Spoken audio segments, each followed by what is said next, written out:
আজি ৰাতিপুৱাৰ পৰা বৰুণ দেৱতাই বৰষুণ দিওঁ নিদিওঁ তেনেকুৱাই কৰি আছে। চাৰিওফালে এনেকুৱা লাগিছে যে দিনতে গোটেইখন অমানিশা হৈ পৰিলে। আনহাতে এনেকুৱা বতৰ হলে গাইছ মই বহুত বেছিয়ে বেয়া পাওঁ, কাৰণ মোৰ পেটটোৱে নন ষ্টপ যিটি বস্তু অকল খাওঁ কৰি থাকে। খোৱাৰ নামততো গোটেইখিনি ভালকৈয়ে খাওঁ, কিন্তু শকত হোৱাৰ কোনোদিন নামেই নলওঁ। আনহাতে ঘৰলৈ বুলি আহিলে বা আৰু ভিনি খাই হেনো গাহৰি মাংস নাছিলে, সেইবাবে ঘৰলৈ পঠিয়াই দিলো বুলি ভাবিছে নেকি? একদম নাভাবিব। অহাটো তাহাঁতি কালি আহিলে, কিন্তু আজি যাবগৈ। টিভিৰ সেই এডভাৰটাইজৰ ডাইলগটো মনত আছে নহয়, প্ৰেচাৰ কুকাৰ আৰু হালোৱাৰ। মৰম চেনেহতে ময়ো সেইটোকে মাৰি দিলো আৰু ডাইলগ নধৰিব দেই।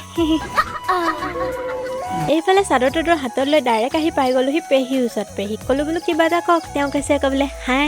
ময়ো পাই পিনি হেল্ল কৈ তাইৰ পৰা গায়ব হৈ দিলো।